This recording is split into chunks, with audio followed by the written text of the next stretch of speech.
The icy night air cut through Ila Monroe as she stood beneath the harsh yellow porch light.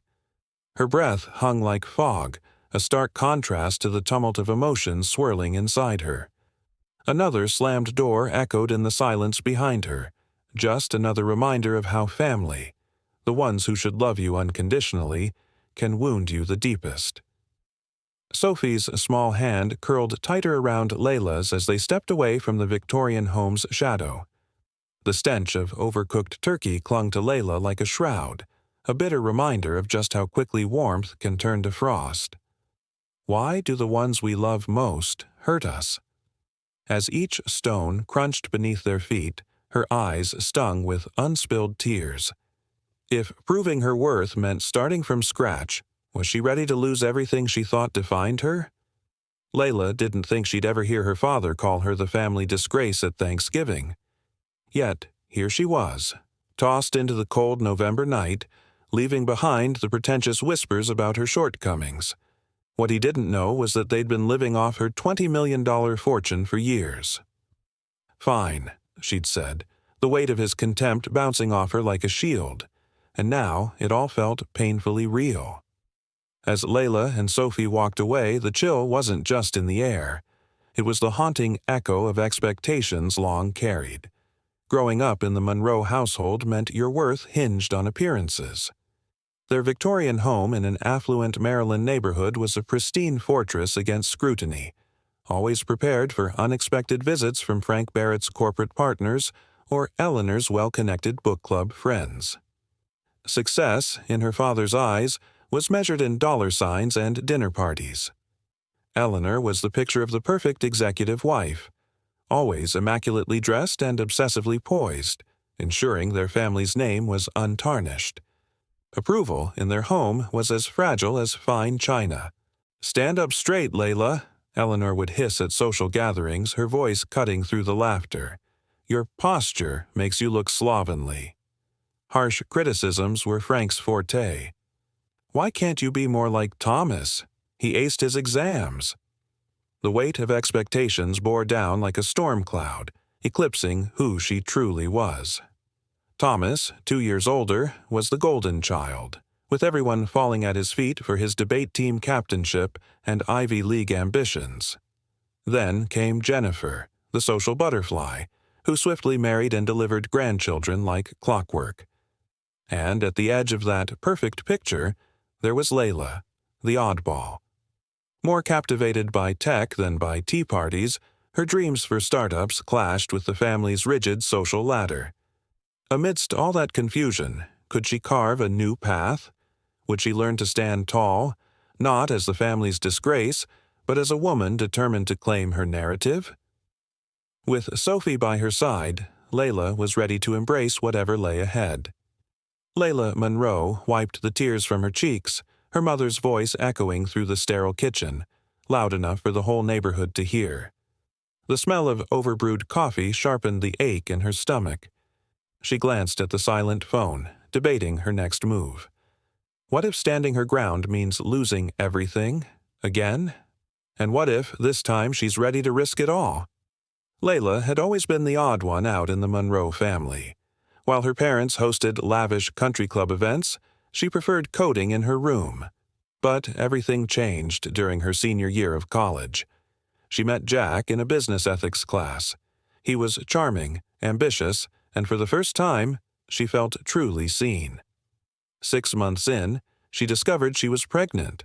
When she told Jack, he vanished, blocking her number and dropping out of their shared classes. The call to her parents was a nightmare. The silence after she broke the news lasted 27 seconds. "You've always been determined to embarrass this family," her father finally said. "Come home. We'll figure out how to fix this situation." Fix? He meant adoption or abortion. When she insisted on keeping her baby, the real punishment began. Cold shoulders at family gatherings, pointed comments about girls who throw away their futures. Her mother told friends Layla was taking time off for health reasons.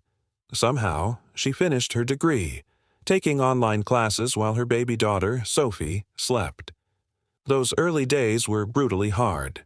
She rented a tiny studio apartment, juggling freelance coding jobs and childcare.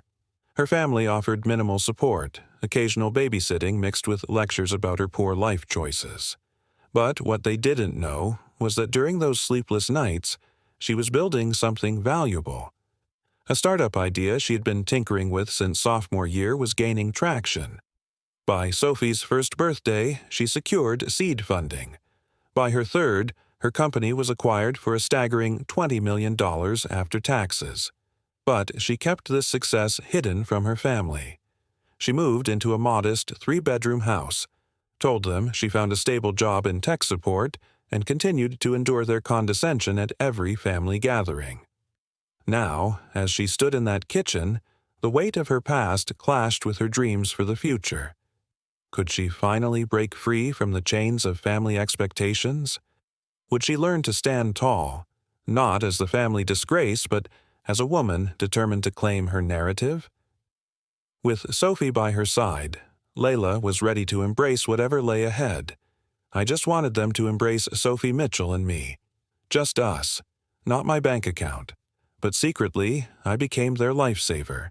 My father's investments crumbled during the recession. I secretly paid their mortgage through a shell company. Thomas needed cash for his ventures. Mysterious angel investors swooped in. When Jennifer struggled with tuition for her kids' exclusive school, scholarships appeared out of nowhere. The whole time, Sophie Mitchell grew into this bright, loving girl, untouched by their cruel little jabs. She adored visiting her grandparents, blissfully unaware of the backhanded comments about how properly raised Jennifer's kids were. This Thanksgiving, Sophie Mitchell was 5, and I was 30. I held on to the hope that maybe, just maybe, time had softened my family's harsh judgment.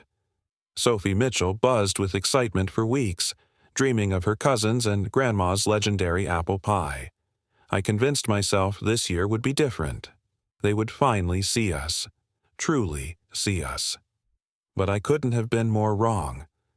Thanksgiving morning arrived bright and frigid. Sophie Mitchell jumped on my bed at 6, her eyes sparkling with joy. "Is it time to go to Grandma and Grandpa's house yet?" she chirped, her curly blonde hair a messy halo. "Not yet, sweetheart," I replied, drawing her in for a warm hug. "We have all the time in the world." I had meticulously prepared. I splurged on a case of my father's favorite Bordeaux, more than what they thought I made in a week. Thoughtful gifts, too.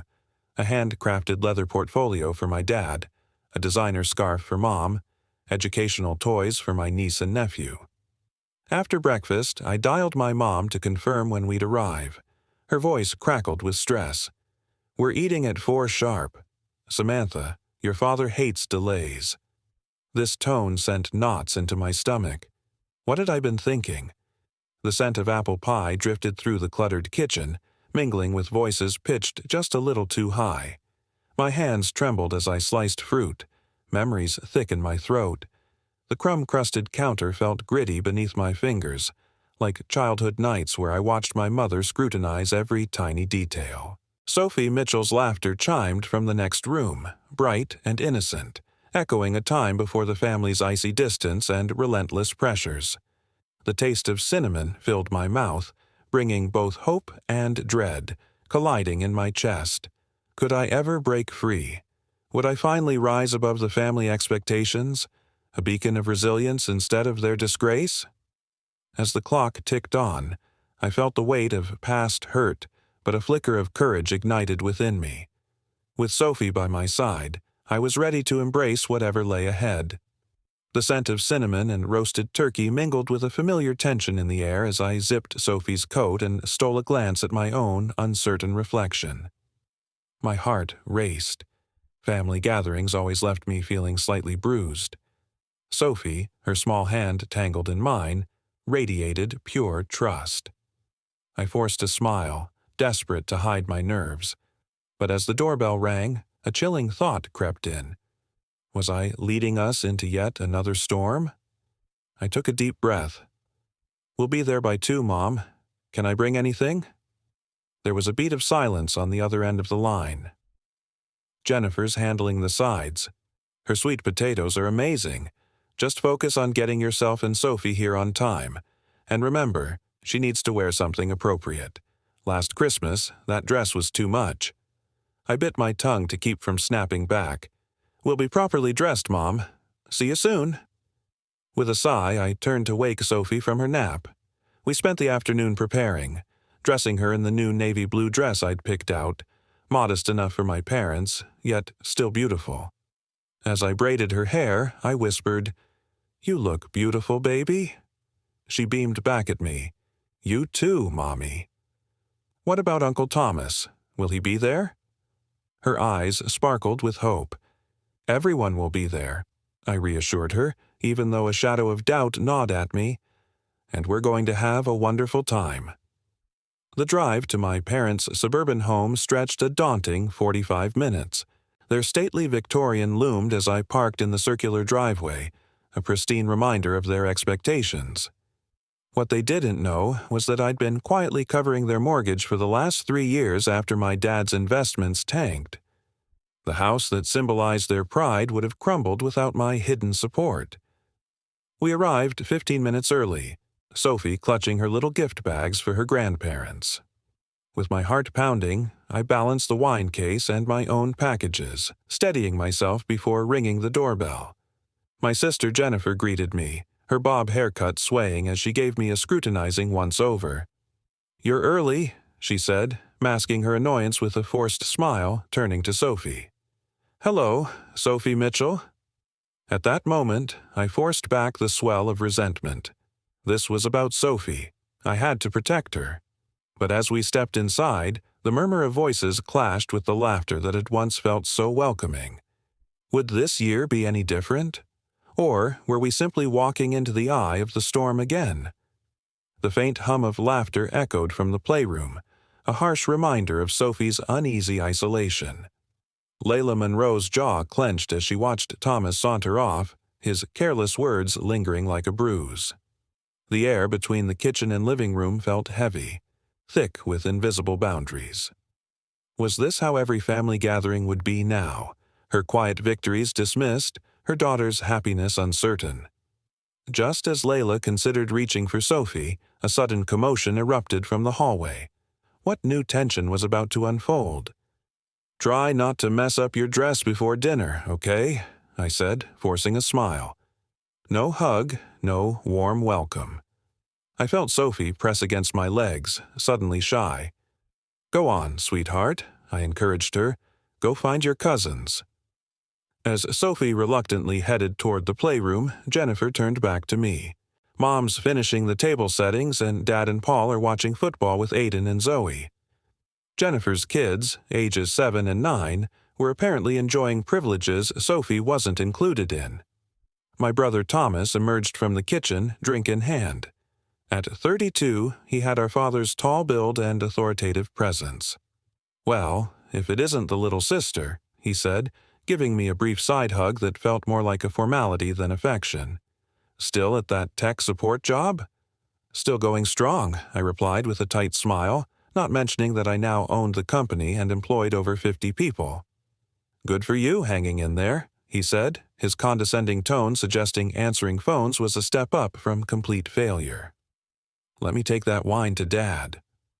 As I walked toward the kitchen to greet my mother, I heard my father's voice from the study. "She's early, of course. Probably has nowhere else to be. Did you see that dress on the child? At least it's not another inappropriate outfit." I froze, my chest tightening. Then I straightened my shoulders and continued walking. I would not let them ruin this day for Sophie. I would plaster on a smile and get through this dinner just like I always did. In the kitchen, my mother was arranging cranberry sauce in a crystal dish. At 60, Ila Monroe still maintained her slim figure and highlighted blonde hair. She looked up when I entered. "Layla, you're early." The same greeting, the same cool tone. "Hi, Mom. Happy Thanksgiving." I set down the packages I was carrying and moved to kiss her cheek. She allowed it, her body stiff. "Those go in the dining room," she said, nodding at the gifts. "We're exchanging after dinner this year." Would this year be any different? Or were we simply walking into the eye of the storm again? Jennifer thought it would be more civilized. "Of course," I said, gathering them up again. "Can I help with anything in here? Jennifer and I have it under control. Why don't you go check on Sophie Mitchell? Make sure she's not disturbing Aiden and Zoe's game time." I nodded and left the familiar disappointment settling in my stomach. Still, I reminded myself this was just the beginning of the evening. Things could improve. I just needed to stay positive and keep Sophie Mitchell's spirits up. In the hallway, I overheard Jennifer and my father talking in hushed tones. "She's wearing a nice dress." At least Jennifer was saying, though God knows how she afforded it on her salary. "Probably maxing out credit cards again," my father replied. "Some people never learn financial responsibility." I hurried past, pretending not to hear my cheeks burning with the irony of his statement. The man whose mortgage I secretly paid was lecturing about financial responsibility. By the time I reached the playroom, I had composed myself. I found Sophie Mitchell sitting alone in the corner flipping through a picture book while her cousins played a video game deliberately excluding her. "Hey, sweetheart," I said brightly. "Having fun?" Her small smile didn't reach her eyes. Aiden says, "I'm too little to play their game." My heart ached, but I kept my voice upbeat. "Well, why don't we go see if Grandma needs help in the kitchen? I bet she'd love to show you how to fold the napkins into those fancy shapes you like." As we walked hand in hand back toward the kitchen, I made a silent promise to Sophie Mitchell. No matter what happened tonight, I would protect her from understanding the true nature of our family's treatment. She deserved to believe in the warmth and acceptance that should come with family, even if the reality fell painfully short. At precisely 4 Kauring, my mother rang the small silver bell that had been a wedding gift from her own mother. The sound cut through the house, summoning everyone to the dining room. Sophie Mitchell squeezed my hand as we approached the lavishly set table. The seating arrangement spoke volumes. My father claimed the head of the table, with my mother at the opposite end. Thomas, Jennifer, and their families filled the middle seats, the positions of honor. Sophie Mitchell and I were relegated to the far end, as if our perceived failures might somehow infect the rest of them. "Everyone, take your assigned seats," my father declared, though no place cards were needed. We all knew our rank in this family hierarchy. Sophie Mitchell climbed into her chair, her little feet dangling above the floor. No one thought to provide a booster seat. The one sat unused in the corner, a relic from when Jennifer's kids were younger. "Samantha, make sure Sophie Mitchell doesn't spill anything on the tablecloth," my mother instructed. "It's Belgian lace." "She'll be careful," I assured her, placing a napkin across Sophie Mitchell's lap. I offered my daughter an encouraging smile, but she returned it uncertainly. My father stood to carve the turkey, his annual performance. Dressed in a crisp white shirt and tie, he looked every bit the investment manager he was. Silver hair perfectly combed, posture ramrod straight despite being in his mid-60s. "Before we begin," he announced, crystal glass in hand, "I'd like to propose a toast to our family and all our blessings this year." He methodically listed each family member's achievements. To Thomas, whose financial consulting firm landed the Westbrook account last month. To Jennifer, whose charity gala raised over $50,000 for the Children's Hospital. To Paul, who made partner at his law firm. To Aiden, who made the travel soccer team. And Zoe, who received the citizenship award at school. He paused, his gaze deliberately skipping over Sophie Mitchell and me, before landing on Eleanor. And to Eleanor, whose tireless dedication makes these family gatherings possible. The omission hung in the air, heavy and intentional. Just then, a knock echoed through the house, slicing through the tension. As the soup was ladled out, a messenger arrived at the door, a stranger who ignored the expected formalities and walked straight to Sophie Mitchell. The room froze. The messenger knelt, quietly handing Sophie Mitchell a folded envelope addressed to me. But Sophie Mitchell recognized the sender first. Gasps rippled through the family, suspicion and dread knotted in the air. Sophie Mitchell was the only one who knew the secret the letter contained, and now she held power in a room where she had always felt powerless. What would she do with that power? Would she reveal the truth, or would she protect the fragile illusion of family? The air crackled with anticipation, and for the first time, the balance of power shifted. Sophie Mitchell looked up at me, confusion in her eyes. "What about us, Mommy?" she whispered too loudly in the sudden silence. Jennifer's husband, Paul, chuckled. Out of the mouths of babes, he set his tone, making it clear he found Sophie Mitchell's question inappropriate rather than innocent. "Well," my father said with a tight smile, "the smell of cinnamon from my childhood kitchen floats up, stirring a forgotten ache. I'm 10 again, pressed against the counter while Mom and Jennifer exchange recipes and laughter. Their voices are warm, their eyes shining with a bond I desperately want to be part of. Light slants through the window, butter yellow and comforting. I watch, quiet and hopeful, eager for them to turn my way. That longing to be seen, to matter in their world, hasn't faded. It clings just under my skin, coloring every celebration since. But now, as I sit at the family table, that familiar ache becomes almost unbearable. My sister Jennifer has just dropped the news. She's pregnant with baby number 3. My parents erupt in joy, the kind of joy I've often felt excluded from, like I'm watching from a distance. My mother claps, her face glowing while I try to catch Sophie Mitchell's eye. She doesn't know it yet, but I see her confusion. Can't she feel the stark contrast between their excitement and the icy reception reserved for us? "Congratulations, Jennifer and Paul," I say, my voice steady but masked in sincerity.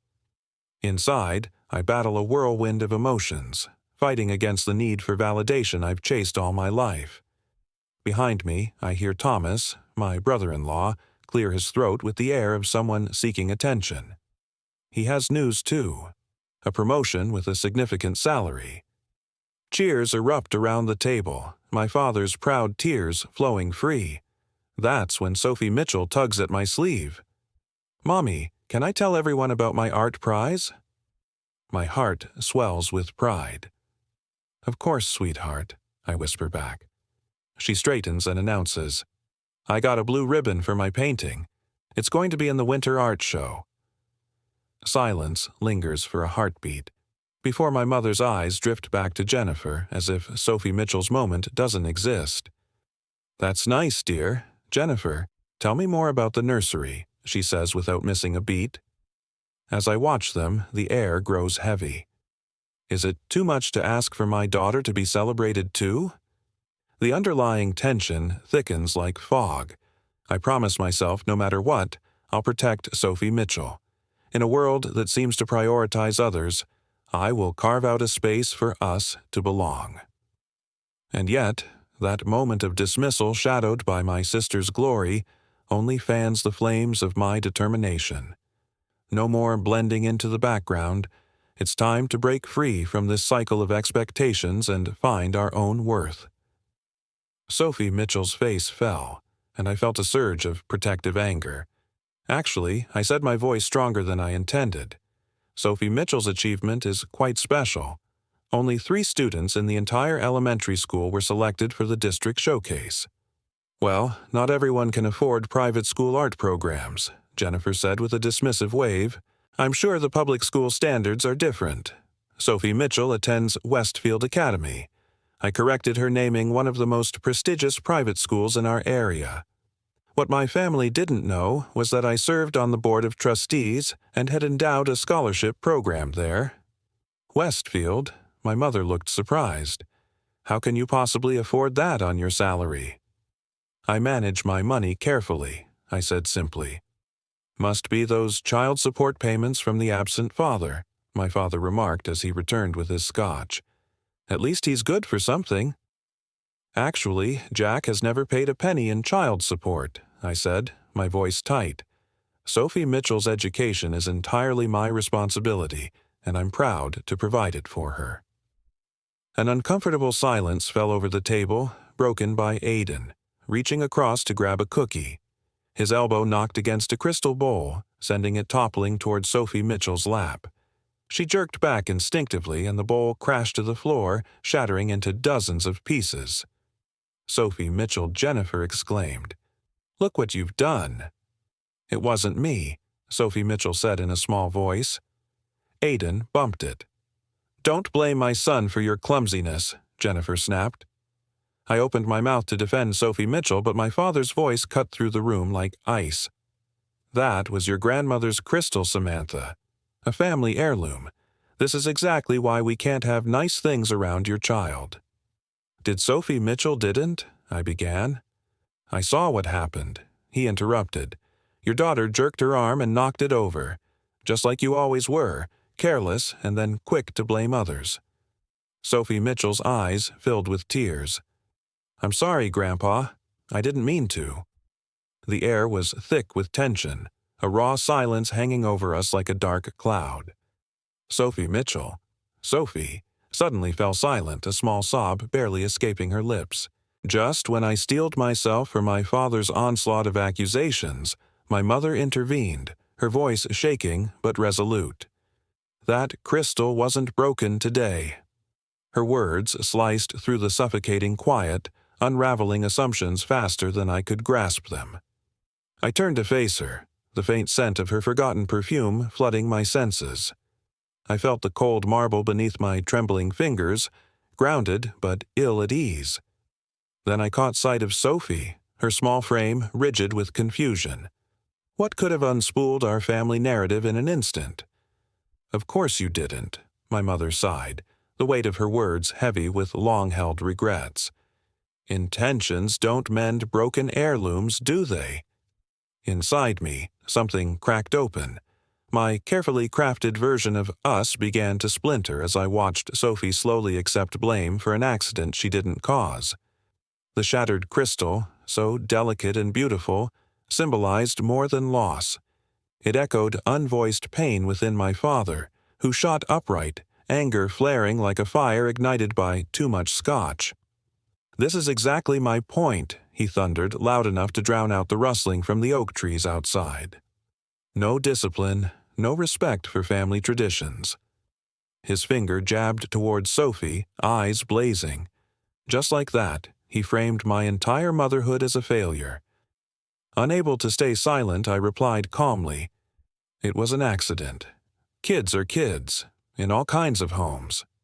Don't lecture me about family structures, Samantha. You couldn't even keep a relationship with your child's father." "Sophie Mitchell is not a mistake," I countered, surprising myself with the clarity that rang in my voice. I could feel the chill of judgment crashing over me like an icy wave, relentless. My father's fury spiraled down on me. "Look at you. No husband, no real career, living off scraps in that rundown place of yours." He thought he could break me. Instead, I embraced the tension, a challenge igniting deep within. The room was thick with unspoken words, and I wouldn't be the one to back down. "You keep talking about tradition, but whose traditions are we upholding here? Yours or Sophie Mitchell's future?" The question hung in the air, bold and defiant, demanding respect. "Do you know what my colleagues say?" he snapped. But in that very instant, the power of truth shifted. No longer just a tale of family shame, this was a moment of awakening. A fight not just for my name, but for my daughter's worth in a world that had tried to define us for too long. They always ask about Thomas's booming business and Jennifer's charity work. Then their faces shift. That pitying look creeps in when they remember. Oh, I have another daughter. The single mother, the family embarrassment. Each word stung like a slap, but I forced myself to stand tall, even as I felt little Sophie quaking beside me.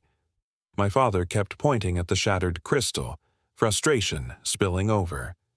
"She's raising her daughter to be just as careless, just as disrespectful of family traditions." "That's enough," I said, my voice steady. "Is it?" He turned to me, anger blazing in his eyes. "Is it enough, Layla? Because I've had enough. Enough of your sullen presence at family gatherings. Enough of watching you raise that child without proper guidance. Enough of the embarrassment you bring to our family name."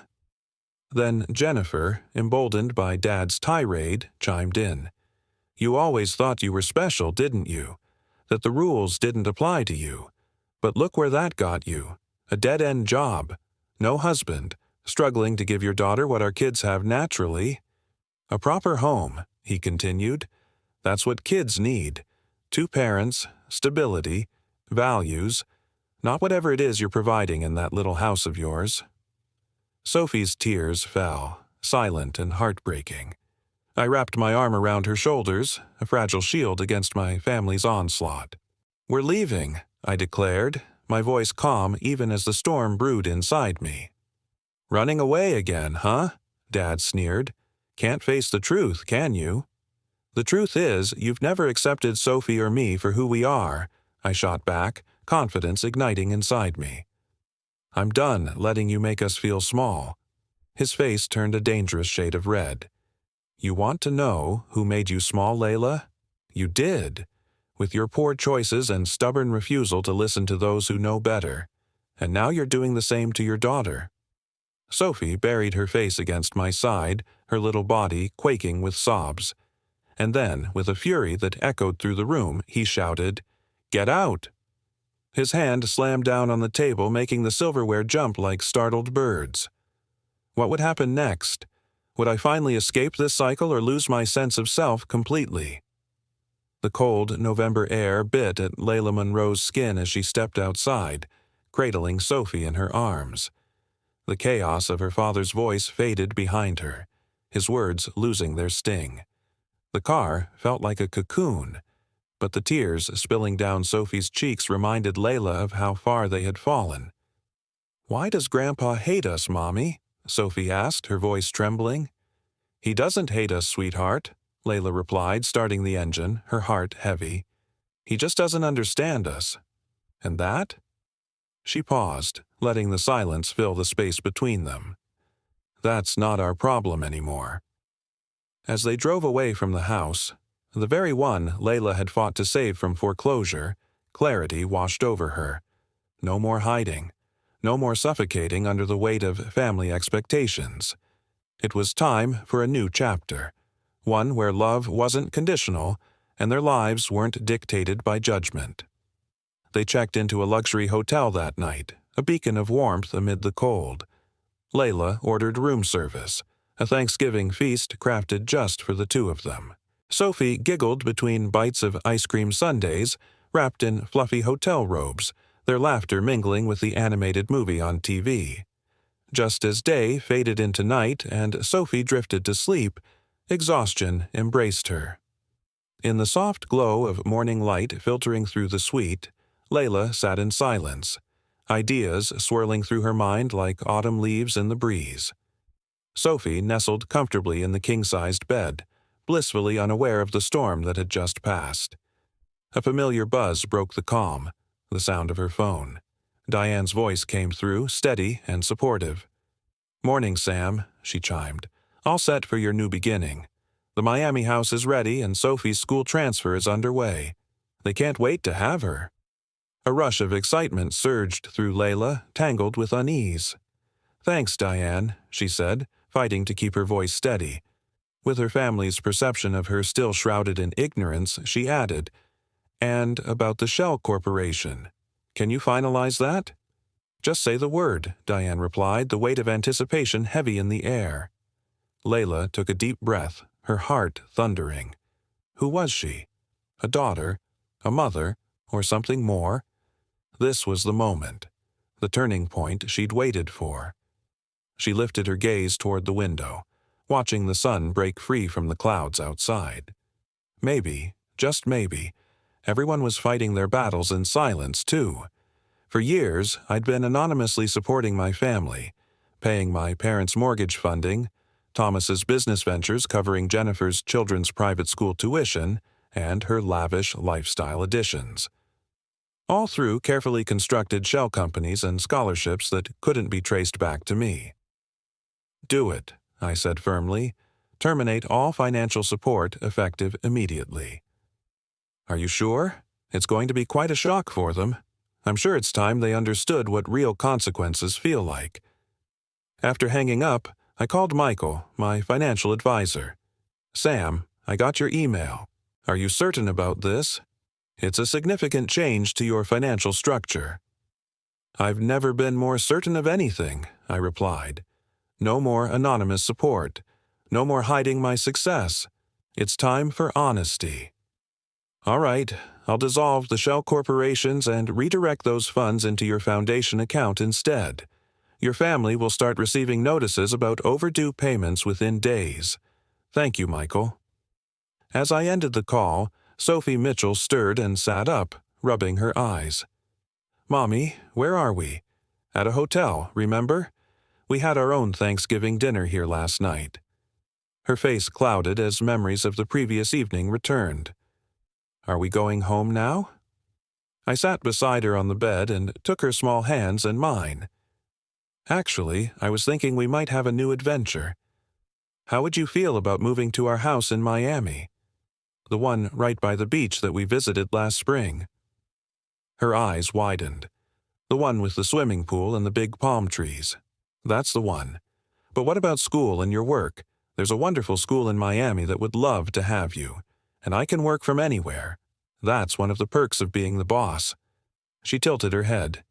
You're the boss? I thought you helped people with computer problems. I smiled, realizing how much I'd hidden from everyone, even my own daughter in some ways. I do help people with computer problems, but I actually own the company. I'm the person in charge of everyone. Like a queen, she asked, her eyes bright with this new understanding. I laughed something like that. And you know what? I think it's time everyone knew that. Over breakfast, I explained to Sophie Mitchell in terms a 5-year-old could understand that we were wealthy, but had kept it a secret from the family. I told her we were going to start a new life in Miami where we could be ourselves without hiding anything. Will we ever see Grandma and Grandpa again? She asked carefully, spreading jam on her toast. That will be up to them, I answered honestly. But first, they need to learn how to be kind and respectful to both of us. We checked out of the hotel and drove home to pack our essentials. The movers would handle the rest in the coming days. By that evening, we were on a private flight to Miami, leaving behind the cold Maryland November for the warm Florida sunshine. Our Miami beach house was a contemporary masterpiece of glass and white stone with panoramic ocean views and a sprawling infinity pool. Sophie Mitchell ran through the spacious rooms, exclaiming over the view from her new bedroom and the playroom I'd had designed specifically for her. This is really our house, she asked in wonder. Really and truly, I confirmed. And now we don't have to pretend it isn't. The first week in Miami was healing for both of us. We swam in the ocean, explored our new neighborhood, visited Sophie Mitchell's new school, and began to feel the weight of years of judgment and pretense lifting from our shoulders. Then the calls began. First from Thomas, his voice uncharacteristically panicked. Sam, something weird is happening. The angel investors in my business suddenly pulled out. All of them on the same day. Did you hear anything about a market shift? No, I said calmly, but I'm sure a successful businessman like you has contingency plans. Next was Jennifer, her voice tight with controlled fury. The phone trembled in Ila Monroe's hand as she strained to catch every word. Her heart pounded so loudly it drowned out everything else. Her father's voice came through, the timbre, timid, fractured, desperate. Outside, the cold November rain blurred her view, a wash of muted grays. He paused, breath hitching. Layla, you need to know what we've done. She froze, pulse quickening. What could be so terrible that years of denial shattered in a single call? Something's very wrong, Frank Barrett continued. The bank says we haven't been making mortgage payments, but the statements show they were paid. Shock rippled through her. How had they reached this point? The weight of family expectations threatened to crush her, but if she wanted to protect her daughter Sophie, she had to stay strong. Layla thought back to that first week in Miami. It felt like a fairy tale, where the sun warmed their skin and the ocean breeze whisked away the burden of keeping secrets. They had escaped the chilly confines of Maryland, leaving behind whispers of pretentious expectations. But suddenly, amidst their newfound joy, The calls rolled in. "Did you know Aiden and Zoe's scholarships just got revoked?" Her friend's voice dripped with forced calm. "It's a mistake." Layla felt a cold knot in her stomach. "How unfortunate," she replied, masking her worry with indifference. Her mother hadn't taken it as well. 3 days later, another call. "Something terrible has happened." Layla's heart sank. They were facing foreclosure on the home she grew up in. "Don't you care?" her mother scolded. "I care about a lot of things, Mom, like how people treat my daughter." There was silence, heavy and thick. Unspoken truths hung hauntingly in the air. Days turned into weeks, and then that call arrived, the one she'd been dreading. "We might lose our home. Your father—" Frank's voice trembled. "It's like someone is systematically destroying this family." "Maybe the financial foundation you built on was never solid," Layla said softly, watching Sophie color on their beachfront terrace. Frank's voice changed, quiet now, reflective. "Where do you think the money has been coming from all these years?" The pieces began to align. Shadows of betrayal loomed large, and underneath it all was the nagging question. Would she find the strength to protect her family? Or would secrets lost to time tear them apart for good? "I know everything about it because I'm the one who's been paying for all of it for years." "That's impossible. You work in tech support." "I own Stratasoft, the company that acquired Tech Fusion for $20 million 3 years ago. I'm the CEO and majority shareholder." The silence that followed was so complete I could hear his breathing. "That's not possible," he finally said, but his voice lacked conviction. "The mortgage payments on your house have been coming from a shell corporation called Andrews Heritage Holdings. I created it to anonymously support you and Mom after the recession. Thomas's angel investors. That was me. Jennifer's children's scholarships, my educational foundation, the family vacations, the new cars, the country club memberships, all me." "Why?" He started, then cleared his throat. "Why would you hide this from us?" "Because I wanted you to accept me and Sophie Mitchell for who we are, not what I could give you. I wanted authentic relationships, not financial ones. But I've realized that was never going to happen. Samantha, if what you're saying is true, you need to restart these payments immediately. Your mother and I are about to lose our home. Your brother's business is collapsing. Your sister's children. My sister's children will be fine attending public school, just like the family disgrace, and her daughter would have been fine in your eyes." The bitterness I'd kept contained for years edged into my voice. "You called me trash, Dad. You threw your own granddaughter out into the cold on Thanksgiving. Actions have consequences." "You can't do this to your family," he protested, but the imperious tone that had intimidated me for decades was gone, replaced by naked fear. "I'm not doing anything to you," I replied. "I'm simply stopping doing things for you. There's a difference. What do you want? An apology? Fine. I apologize for what I said. I was upset about the crystal. This isn't about the crystal, Dad. It's about years of conditional love and judgment. It's about teaching Sophie Mitchell that she deserves respect, not criticism. It's about finally being honest about who I am and what I've accomplished despite your constant message that I was a failure." I could hear him struggling to process this seismic shift in our family dynamic. His voice, when he spoke again, was subdued in a way I'd never heard before. "Where are you? We need to talk about this in person. Sophie Mitchell and I have moved to Miami. We're starting fresh where we can be ourselves without judgment." "Miami? You can't just take my granddaughter to Miami without discussion." I laughed, the sound surprising even me. "I think you forfeited any right to that discussion when you called her ill-mannered and kicked her out of Thanksgiving dinner." The conversation ended shortly after with my father still reeling from revelations that had upended his understanding of our family's financial reality. I knew it wouldn't be the last difficult call, but for the first time in my adult life, I felt completely in control of my relationship with my family. That night, as Sophie Mitchell and I watched the sunset from our beachfront terrace, she looked up at me with serious eyes. Are Grandma and Grandpa and Aunt Jennifer and Uncle Thomas going to be okay? I stroked her hair gently. They're going to have to make some changes, but yes, they'll be okay. They just won't be living off our money anymore. Was that a secret that we were giving them money? It was. But I don't think we need any more secrets between us, do you? She shook her head solemnly. No more secrets. Just us being us. Just us being us, I agreed, hugging her close as the last rays of sun disappeared beyond the horizon.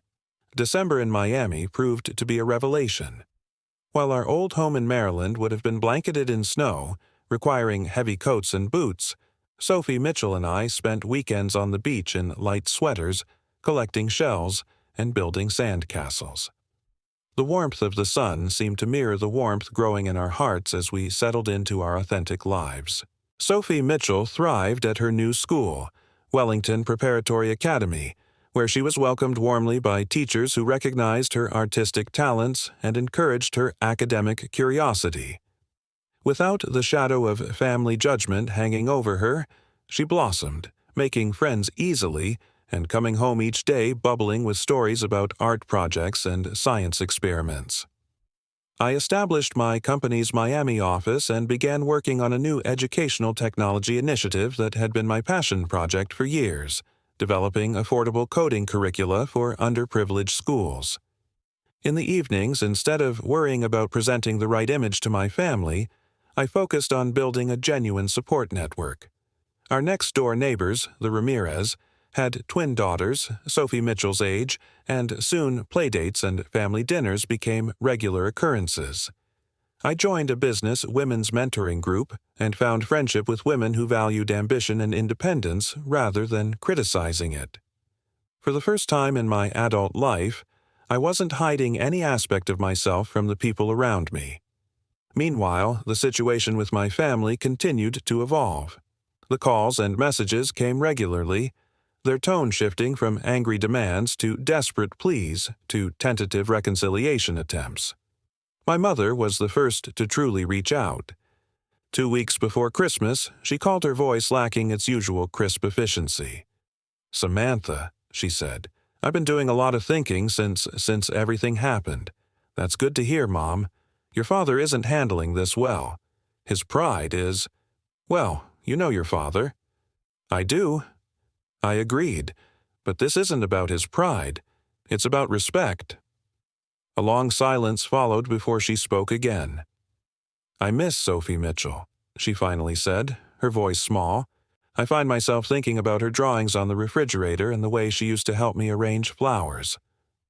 The scent of cinnamon and orange peel fills the air, mingling with laughter that feels like a distant memory.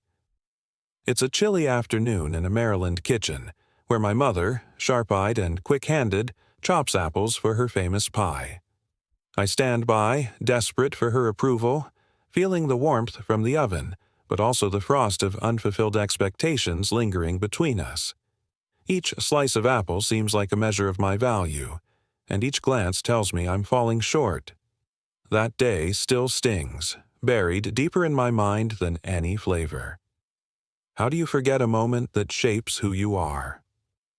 Fast forward years later, and I, Ila Monroe, found myself at a crossroads. My daughter, Sophie Mitchell, was thriving at Wellington Preparatory Academy, free from family judgment. No more anxiety, just excitement. She was sharing stories of art projects and science lessons, painting vivid images of joy that filled our home. Meanwhile, I finally opened a Miami office for my educational tech company, bringing affordable coding classes to underprivileged schools. No more hiding behind a mask of family expectations, but rather embracing who I truly was. And then the calls began. My mother reached out first. "Layla, I've been thinking," she said, her voice tinged with something I hadn't heard before. "Regret?"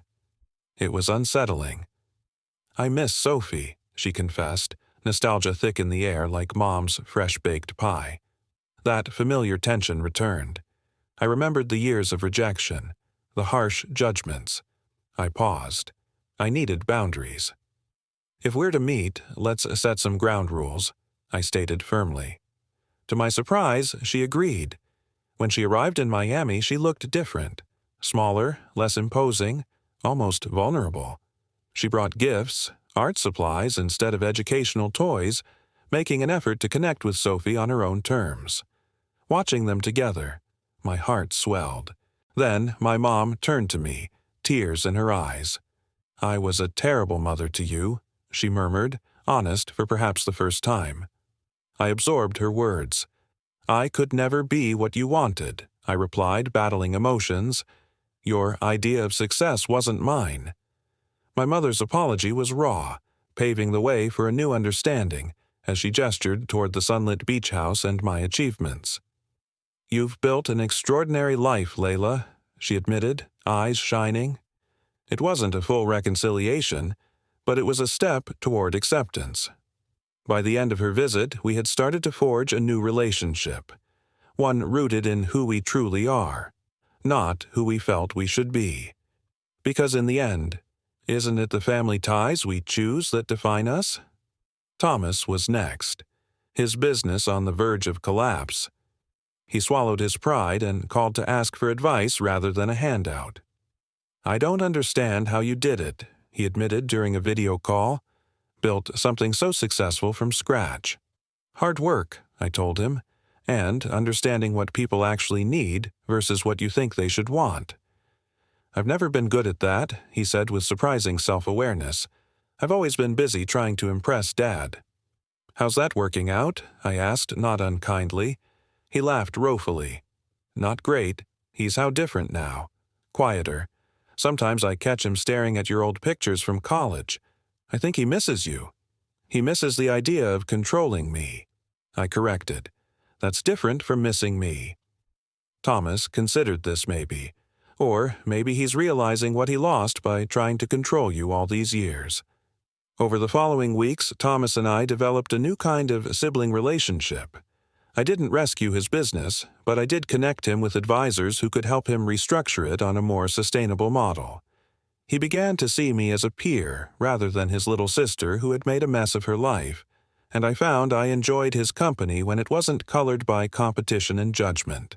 Jennifer proved the most resistant to change. When she finally called, her voice was tight with barely controlled anger. "Do you have any idea what you've done? Aiden and Zoe had to leave their school mid-year. Do you know how traumatic that is for children? About as traumatic as being called ill-mannered and thrown out of Thanksgiving dinner." I suggested that was different. "Sophie Mitchell is younger. She probably doesn't even remember." "She remembers," I said firmly.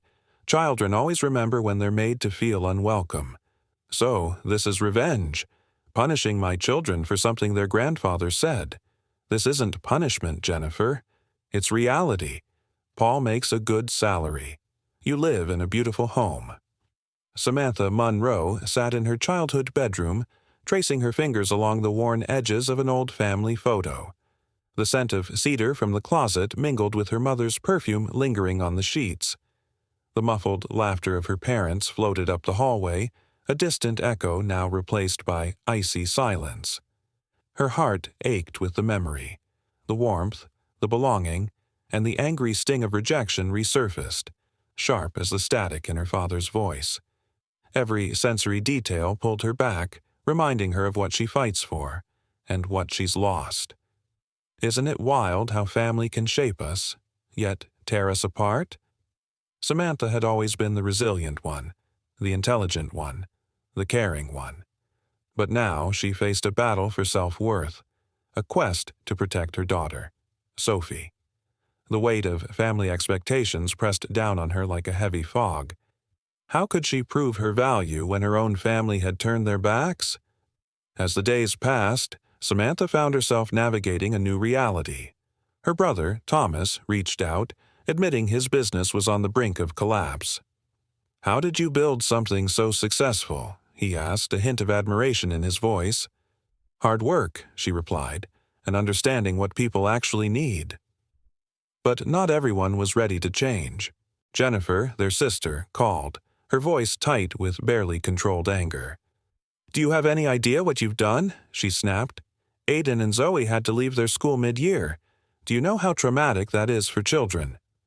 Samantha took a deep breath. "About as traumatic as being called ill-mannered and thrown out of Thanksgiving dinner." Jennifer's response was sharp. "This isn't punishment, it's reality."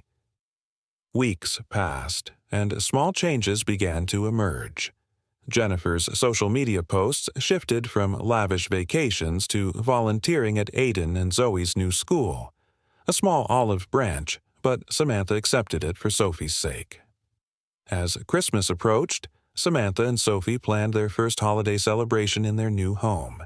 They decorated a tree with ornaments they selected together, baked cookies with the Ramirez family next door, and discussed which traditions to keep and which new ones to create.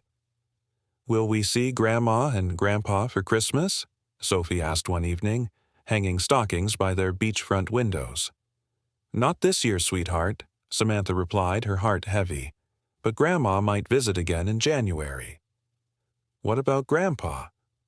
Sophie's innocent question hung in the air, and Samantha hesitated, wanting to be honest without burdening her daughter. In that moment, Samantha realized that family ties can be both a blessing and a curse. But she was determined to forge her own path, to protect Sophie, and to redefine what family truly meant. The night air was thick with salt and possibility. Layla traced patterns on her teacup, her mind racing through memories of what they'd left behind. The gentle rustle of leaves brushed against her ears, a reminder of her newfound freedom. Suddenly, her phone vibrated, an unrecognized number flashing beside a half-forgotten family name. Was she ready to hear what waited on the other side this time? Could it be a change? She wondered, heart pounding. Christmas was approaching, and for the first time, Layla and Sophie were preparing to celebrate without the shadow of family expectations looming over them. The pressure she felt growing up was a heavy fog she was finally shedding. As she decorated their modest little home, a beachside Victorian filled with laughter and love, she reminded herself, "This is about us now." "Will we see Grandma and Grandpa for Christmas?" Sophie asked one evening, eyes sparkling with both hope and apprehension. Layla took a deep breath, her heart heavy. "Not this year, sweetheart," she replied gently. "But Grandpa is still learning about kindness. When he's ready, he can visit too." She hoped her words were true. Could people really change if they wanted to badly enough? She hugged Sophie tight, wanting her to believe it. They hosted Christmas dinner for their new friends and neighbors. The atmosphere buzzed with laughter and warmth, starkly contrasting the cold indifference of Layla's childhood. As she watched Sophie explain her artwork with pure joy, a realization hit her. They had created a sanctuary, a place where everyone felt valued for who they really were. Later that night, as the moonlight danced on the ocean waves, Layla reflected on how completely their lives had transformed in such a short time. The phone that day brought liberation, an acknowledgement of their existence. It wasn't an apology or a reconciliation from her father, but it was enough for now, a thin thread linking them. She typed back a simple "Merry Christmas," then turned her gaze back to the sea, feeling peace wash over her. In this new life, Sophie Mitchell wouldn't just grow up knowing her worth. She would learn that respect is earned, and family can truly be defined by love and acceptance. Could she have given them a better gift? Looking at Sophie, she felt a smile bloom within her. This was just the beginning of discovering what they could become together. But what awaited on the other end of that phone call? 6 months after that fateful Thanksgiving dinner, Miami's summer heat had settled over the city like a warm embrace. Sophie Mitchell had completed her first semester at Wellington Prep, with glowing reports from her teachers and a growing circle of friends. Her artwork had been featured in the school's spring exhibition, and her self-confidence blossomed with each passing day.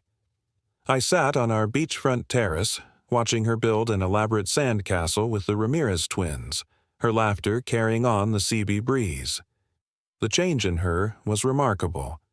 Gone was the hesitant child who second-guessed herself, replaced by a vibrant, assertive little girl who knew her own mind.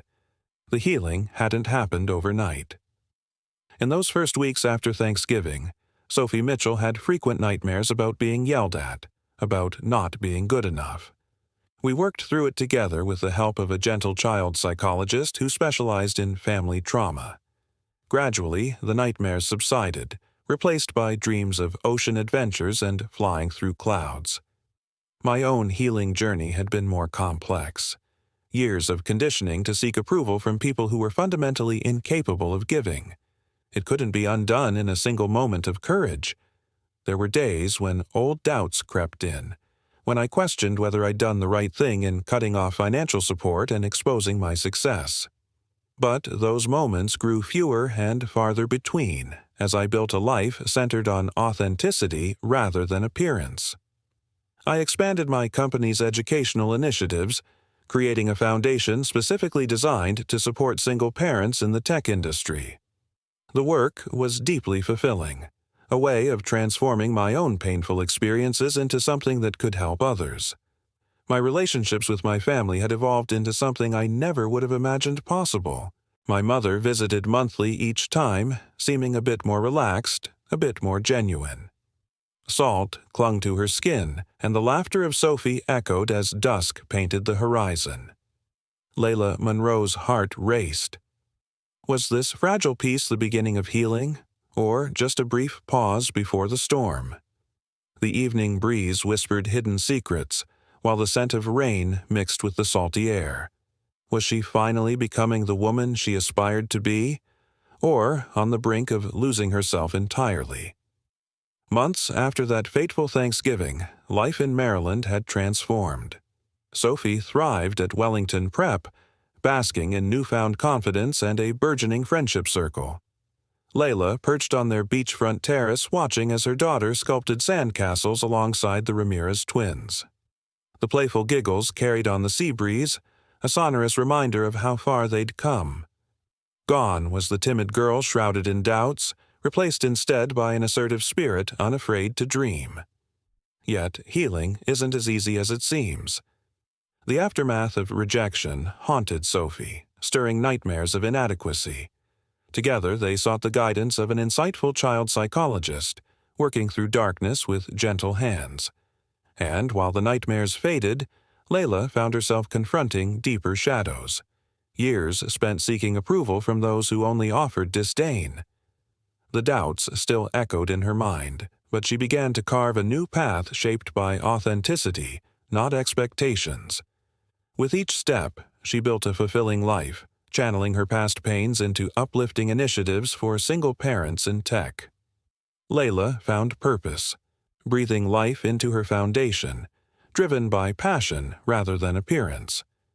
Her relationship with her family transformed too, evolving in ways she'd never imagined. During her mother's recent visit, something remarkable happened. Eleanor kicked off her shoes to walk barefoot on the beach, a bold act from a woman who once worried endlessly about appearances. "I kept worrying about what others thought," Eleanor admitted, a hint of vulnerability creeping into her voice. "I never asked myself what I really wanted." Thomas, Layla's brother, had reinvented his business, leading to an unexpected partnership that shifted their once competitive dynamic. They now collaborated, each complementing the other's strengths. Even Jennifer began to thaw, slowly acknowledging that her children's new circumstances weren't just challenges but opportunities for growth. But then there was Richard. Layla's father remained the final obstacle, his pride blocking reconciliation. That was until a minor heart attack shattered his facade. Racing to Maryland, she found herself in the hospital, sharing silent moments with her mother. When Richard looked smaller and more fragile than she'd ever seen, the air thickened with looming conversations. "You came," he said, surprise etched in his voice.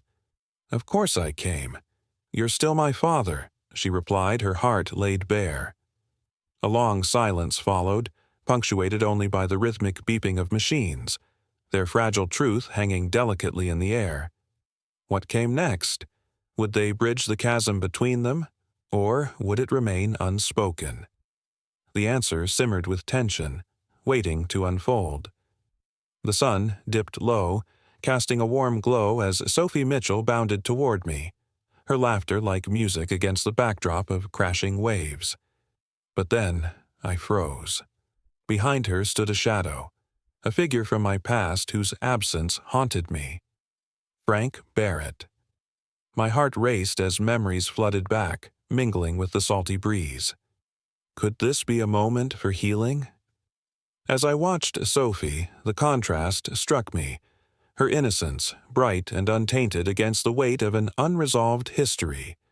The scent of the ocean mixed with the looming dread of old wounds. I felt the urgency to protect my daughter while navigating the tangled path of my own self-worth.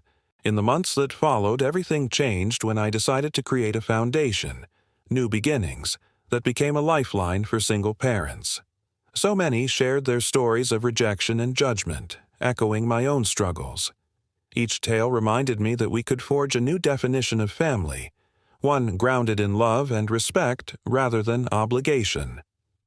As I reflected at a recent event, a young mother told me she was defining her success on her own terms. Her journey mirrored mine, and suddenly it clicked. This wasn't just about me, it was about all of us. My bond with Sophie transformed into something resilient, filled with warmth and authenticity. As the sun painted the sky in brilliant hues of orange and pink, I called Sophie in from her sandcastle making. "Are you happy we moved here?" she asked. Her eyes sparkled with trust, a mirror of my own gratitude. "Incredibly happy," I replied. "What about you?" "I like being me. I like that you're just you too." Her words struck a deep chord. It was the essence of what we had built together. "That's the most important thing I've learned," I said, squeezing her hand. "Being yourself is worth more than fitting into someone else's mold." She paused, her gaze piercing. "Even if they're family?" "Especially if they're family," I stated firmly. "Real family loves you for who you are, not who they wish you to be." This moment of clarity, this revelation, was what we needed. Healing and acceptance were possible, not just for me, but for all of us. Could we truly redefine the meaning of family? The winds of change were upon us, and our journey was just beginning. That night, surrounded by friends who felt like family, I watched Sophie laugh and play, her joy pure and free. Gone was the heavy judgment I had lived under for far too long. In the echo of her giggles, I realized how a moment of crisis had ignited my liberation. My father's sharp words at Thanksgiving had cut deep, yet they became the spark that drove me to break free from the chains of trying to earn love. The truth? The $20 million inheritance was never really the issue. It was just a shiny tool I hoped would buy my family's acceptance. But in revealing my accomplishments, I didn't only shift their view of me. I reshaped my own self-image and what I would accept from those around me. As the night wore on and my friends departed, the warmth of our bond lingered. Then, as I tucked Sophie in, my phone buzzed with a text from my father. "Looking forward to seeing you and Sophie next week. Been practicing my sandcastle building skills." His simple words, devoid of criticism, symbolized a transformation I once thought was impossible. It wasn't perfect, not yet complete, but it was a real attempt to bridge the gap between us. "Mom," Sophie called from her bedroom, her tiny voice filled with innocence.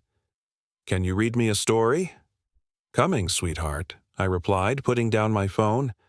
I was stepping toward where my heart felt most at home, toward the future we were crafting together, one authentic moment at a time. Have you ever had to set boundaries with family members who didn't respect your choices? I'd love to hear your stories. Remember, you deserve love and respect just as you are. Sometimes, the hardest yet most loving thing you can do for yourself is to require it. Thank you for sharing this journey with me, and I wish you all the courage to live authentically in your lives.